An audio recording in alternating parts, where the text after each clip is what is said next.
The moment my parents smiled and told me to leave, I knew this wasn't about love, it was about timing. I had just graduated. My diploma was still warm in my hands when my sister stepped into my grandpa's living room like she already owned it and said, almost cheerfully, "The house is in my name now. You should start packing." No shouting, no anger, just smiles like they were doing me a favor. What they didn't ask was what I had already done quietly, legally, and on purpose. They assumed I was still the same Harper who always stepped back, who swallowed discomfort to keep the peace, who never fought for space in her own family. So, when they left that day, confident and relaxed, they thought the decision was final. They thought I would disappear the way I always had. They had no idea that weeks earlier, I'd made one move that would change everything, especially the Sunday they came back with movers, certain they'd already won. I learned how to take up less space long before I ever understood why I was doing it. In my family, love was never something you asked for. It was something you earned, or, more accurately, something that landed where it pleased. My parents, Robert and Linda, would tell anyone who asked that they treated their daughters equally. And on paper, maybe they believed that. But in real life, equality dissolved in the small moments that never made it into family stories. My younger sister, Emily, had a way of filling every room without trying. If she was upset, the house adjusted around her mood. If she wanted something, it was discussed immediately, carefully, like a problem that needed solving. When I wanted something, the response was different. "Harper, you're mature, you understand," my mother would say, already half-turned toward Emily. "You're independent," my father added. "You don't need as much." So I learned not to need. I learned to nod when plans changed at the last minute. I learned to smile when Emily's achievements were celebrated louder, longer, with more pride. I learned to accept praise quietly and disappointment even more quietly.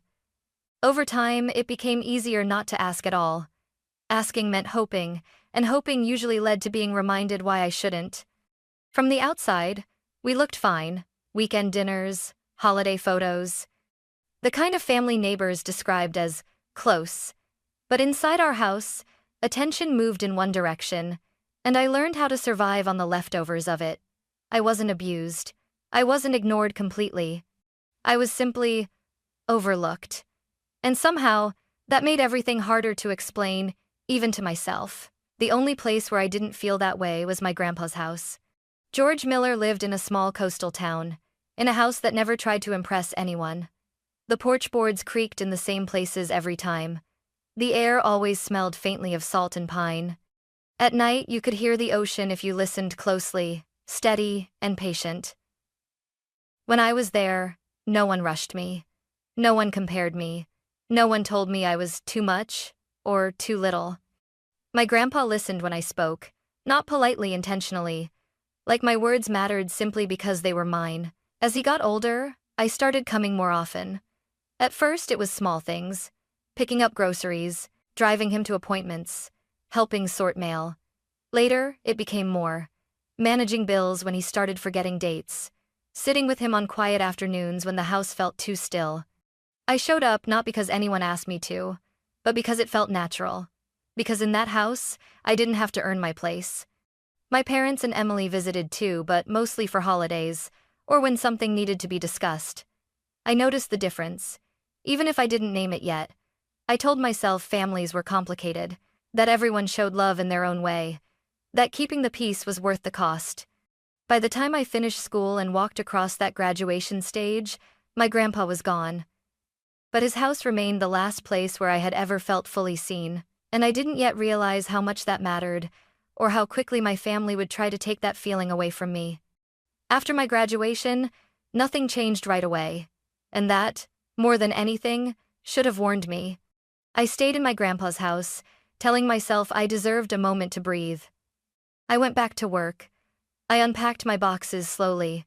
I tried to let the quiet settle without questioning it. But families like mine don't stay quiet for long, not when there's something to gain. The first question came from my mother. "So, Harper," she said one evening on the phone, her tone casual in a way that felt practiced, "have you thought about what you're going to do with the house?" I remember standing in the kitchen, staring at the same spot on the counter while she spoke. She didn't ask how I was holding up. She didn't mention my graduation, just the house. "I'm still figuring things out," I said carefully. Well, she replied, it's a lot of responsibility for one person. Property taxes aren't cheap.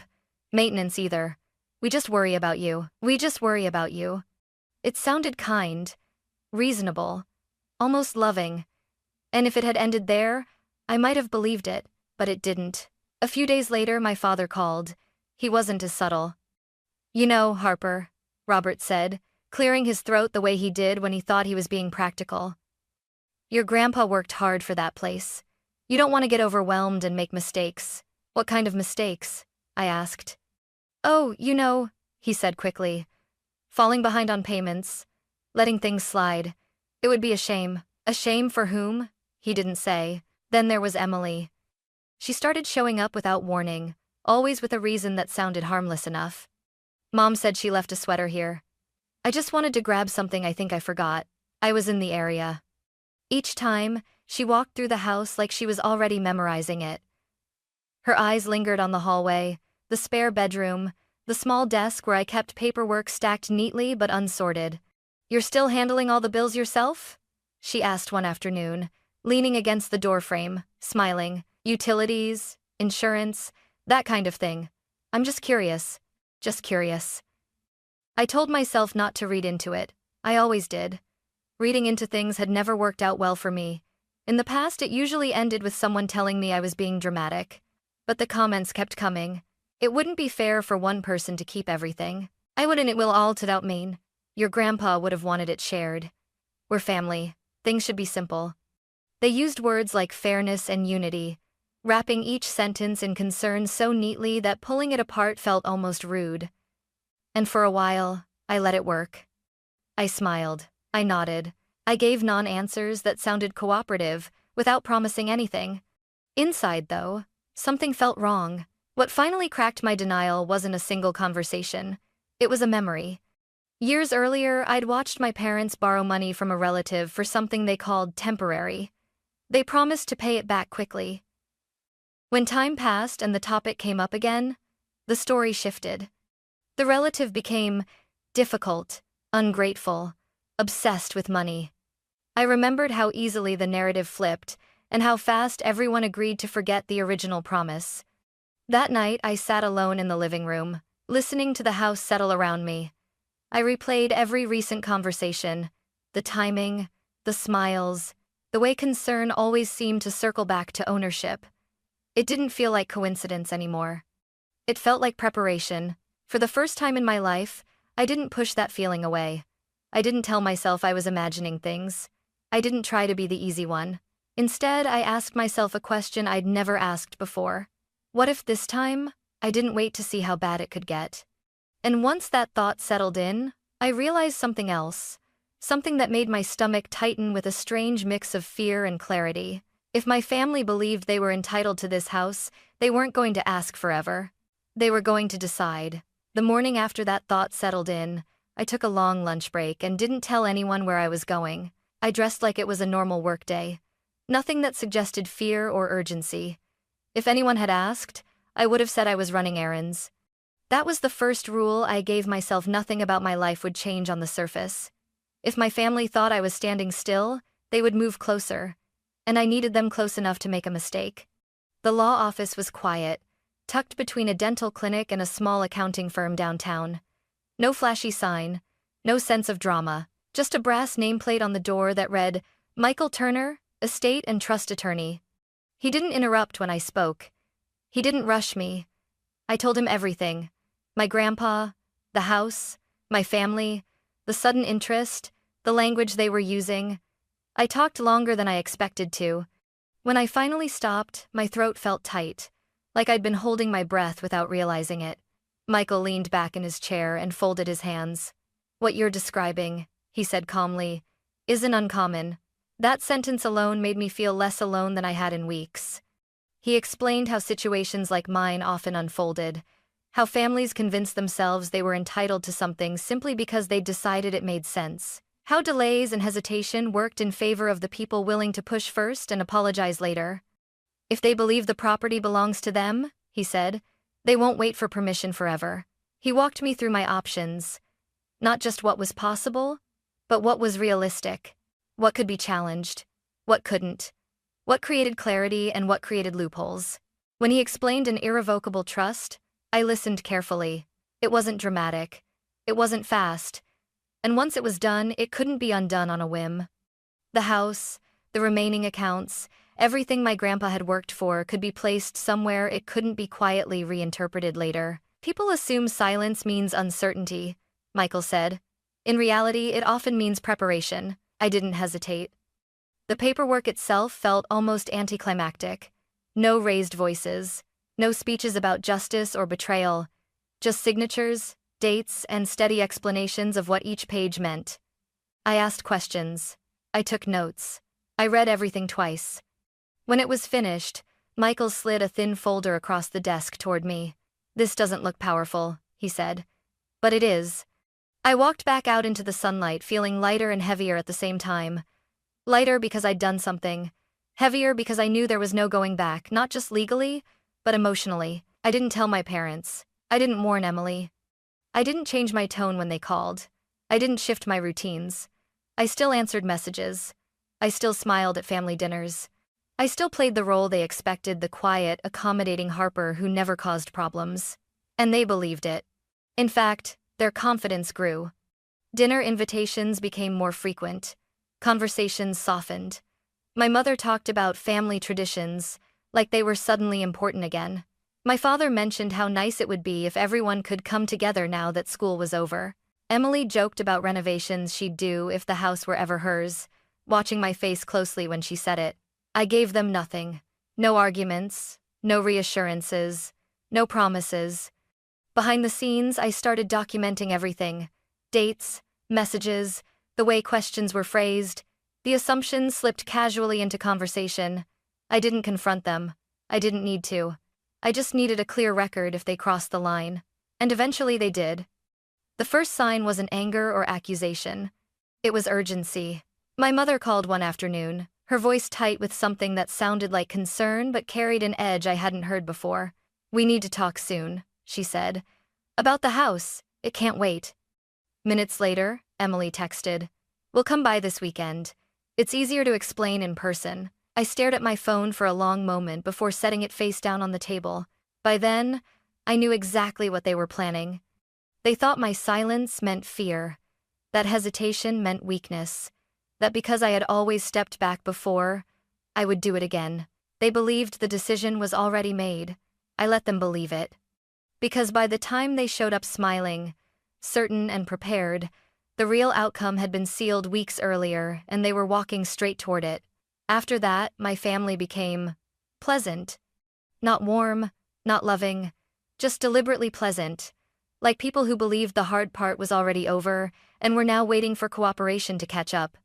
The change was subtle enough that if I described it to anyone else, it might have sounded like progress.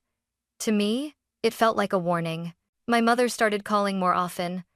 Not to ask how I was doing, she'd never been good at that, but to reminisce. "Do you remember the summers we spent together?" she said one evening, her voice softer than usual. "We used to be such a close family." Close, I thought, meant quiet and compliant.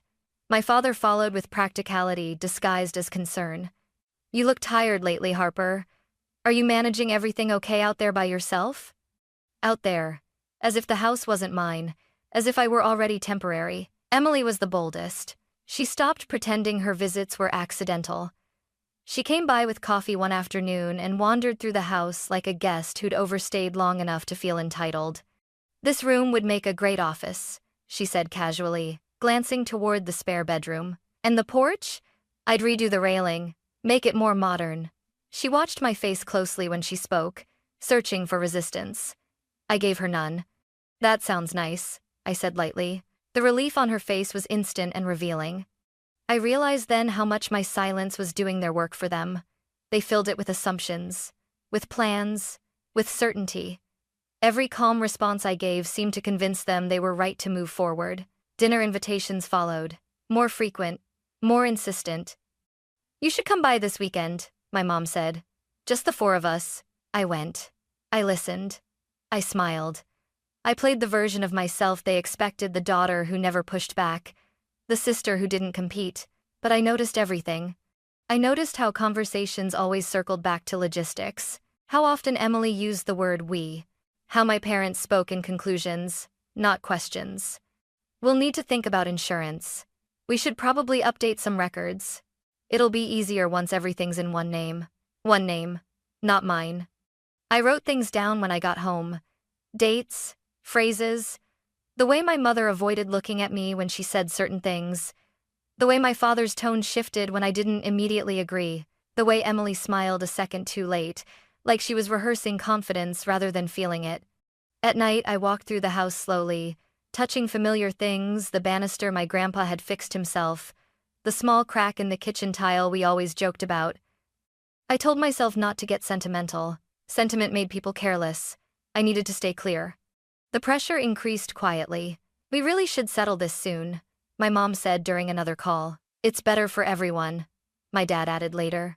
Better for everyone, in my family's language, usually meant easier for them.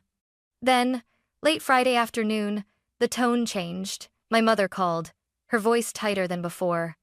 We need to talk, she said. About the house. It can't wait.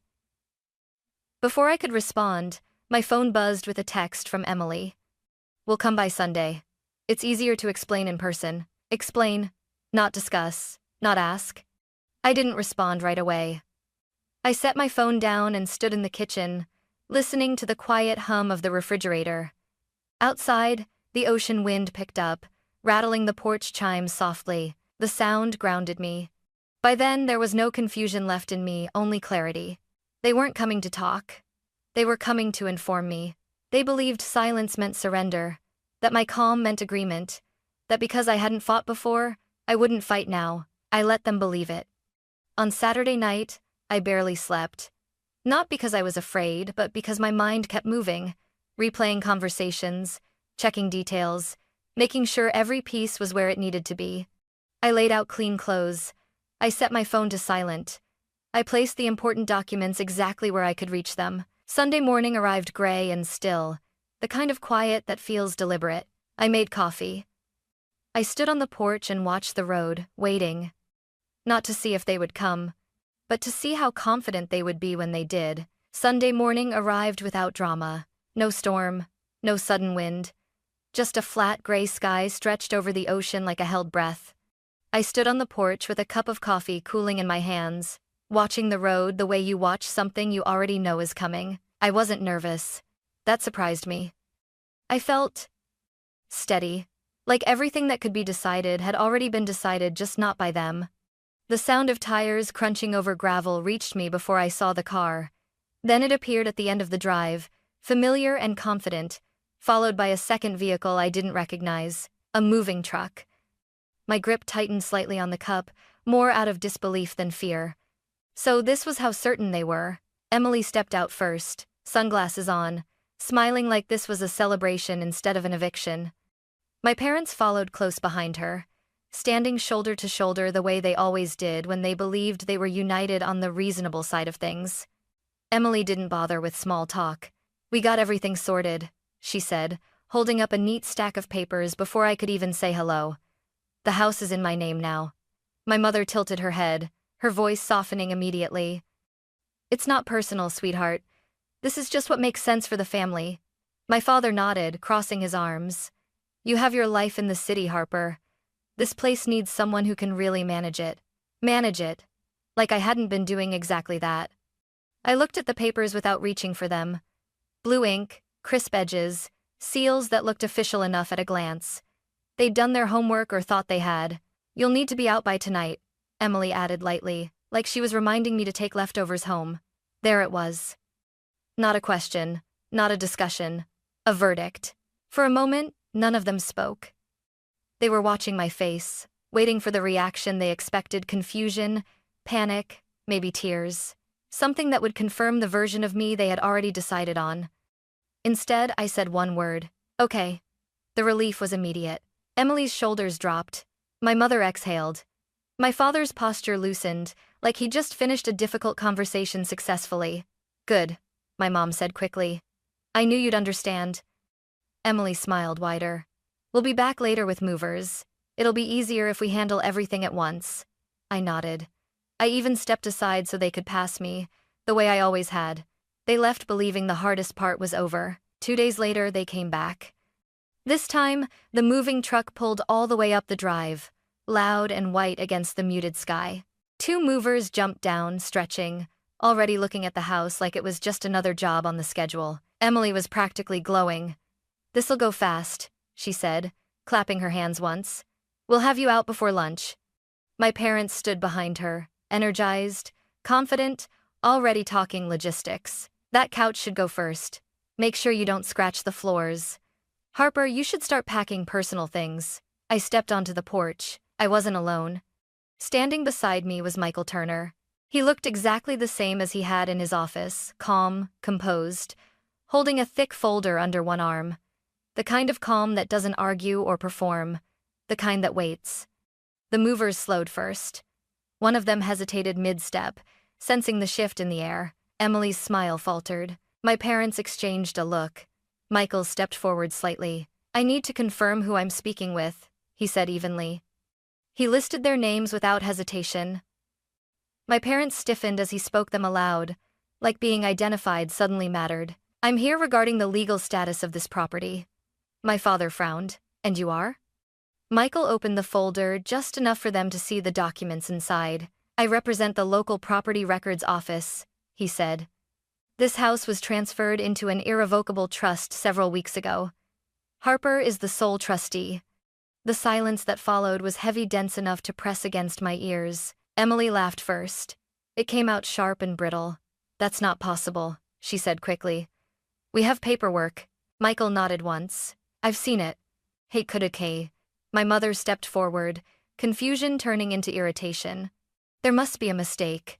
We corrected an error in the will." "There was no error," Michael replied calmly.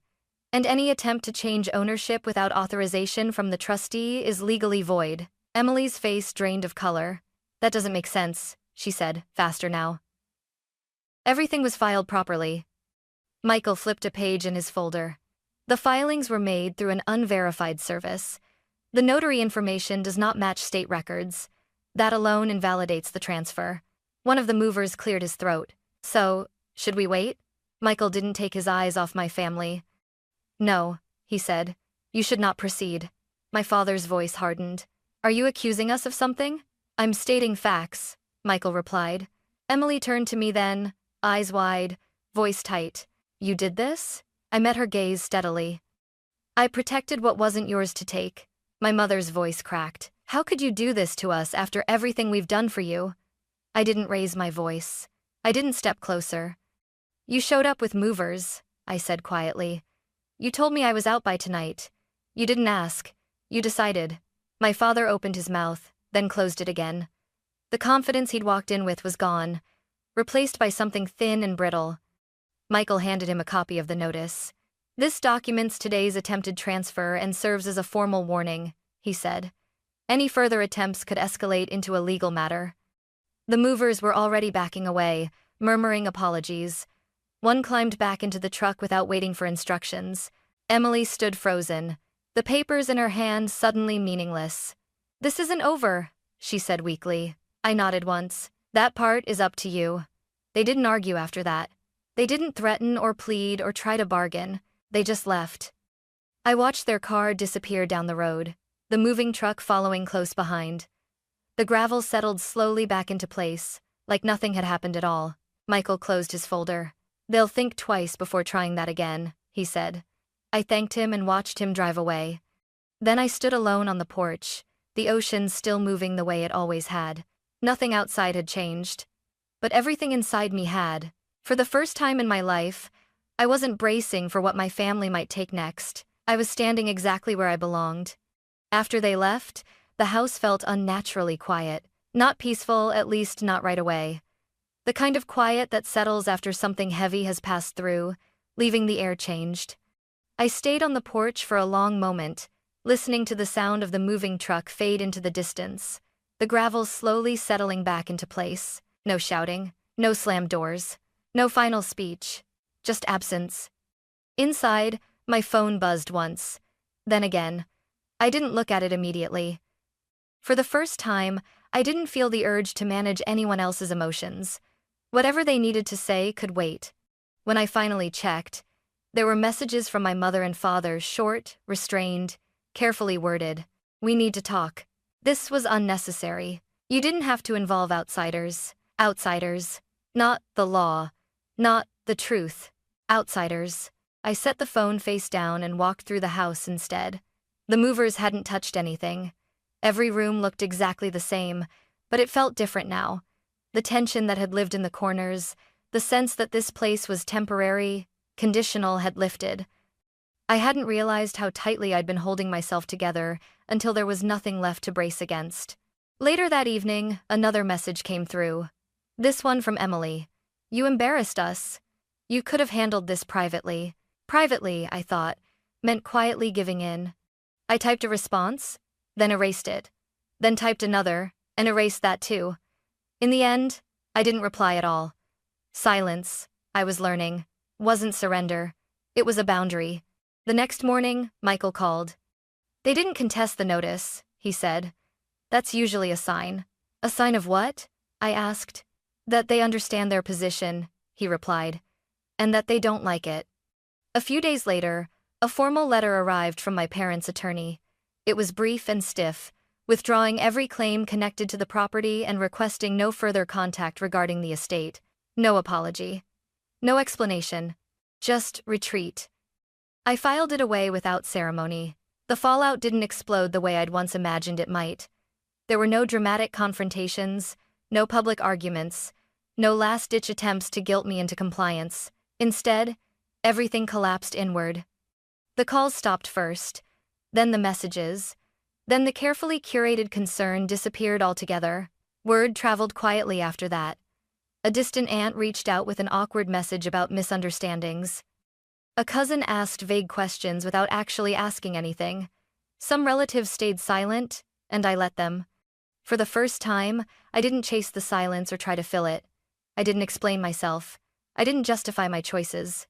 Anyone who wanted the full story could have asked me before showing up with movers. One afternoon, about a week later, I returned to my grandpa's house alone. I unlocked the door slowly, half expecting some new tension to be waiting inside. But there was nothing, just the familiar smell of old wood, and the faint lavender my grandpa always kept tucked into drawers. I stood in the living room for a long moment and realized something that surprised me. I felt safe. Not relieved. Not victorious. Safe. For the first time in my life, I wasn't wondering what someone else might decide for me next. I wasn't waiting for permission to stay. The house wasn't a prize. I'd defended it was a boundary I'd drawn.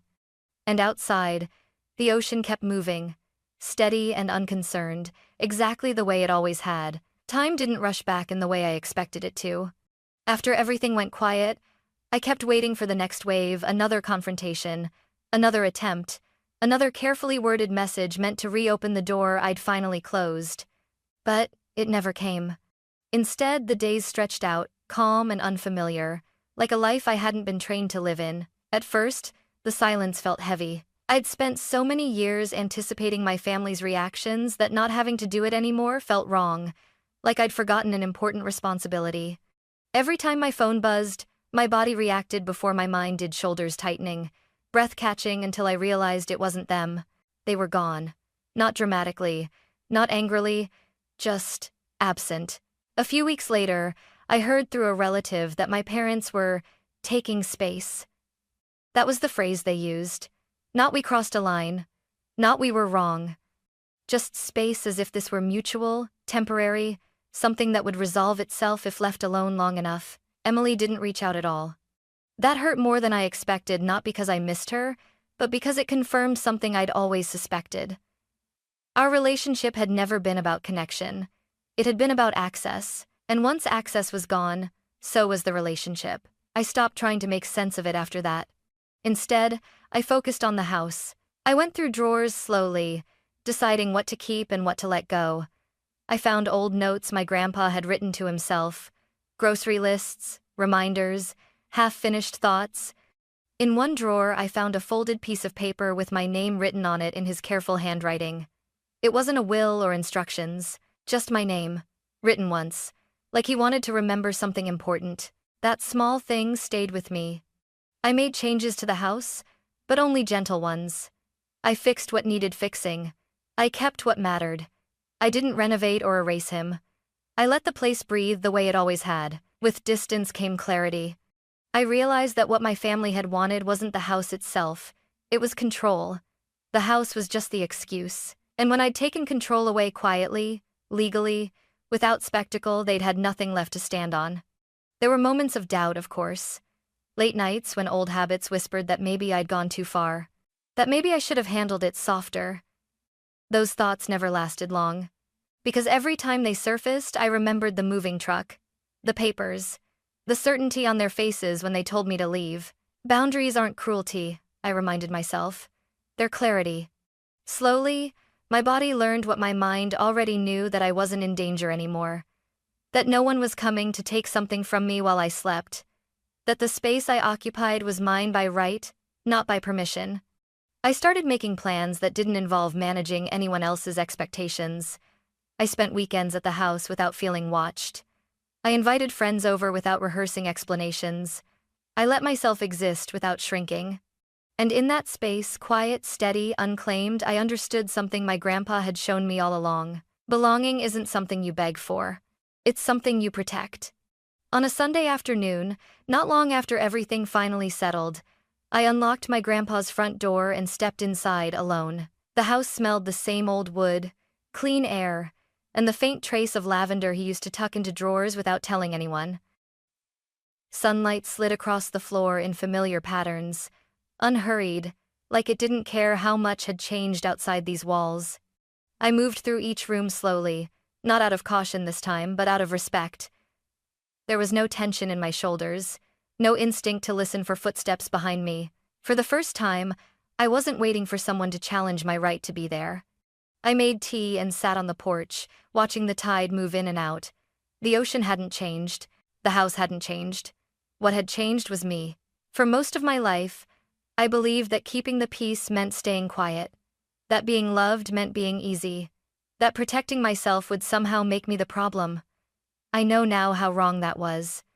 Drawing a boundary doesn't mean you stop caring. It means you stop disappearing. The trust did exactly what it was meant to do.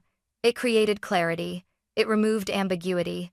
It protected something that mattered, not just a house, but the last place where I'd ever felt fully seen. And in doing so, it taught me something my grandpa understood long before I did. Security isn't the absence of conflict. It's the presence of boundaries that hold. I didn't win anything that day. I didn't take something from anyone else. I simply refused to let something be taken from me again. If you've ever felt pressured to give up your space, your voice, or your safety just to keep the peace, know this. You're not selfish for protecting yourself. You're not dramatic for saying no, and you're not alone for choosing clarity over comfort. Sometimes, the bravest thing you can do is make one quiet, legal, irreversible decision and let it speak for you. If this story resonated with you, share your thoughts below. And if you want to hear more stories about boundaries, family, and finding your footing again, don't forget to subscribe, because belonging isn't something you're given, it's something you keep.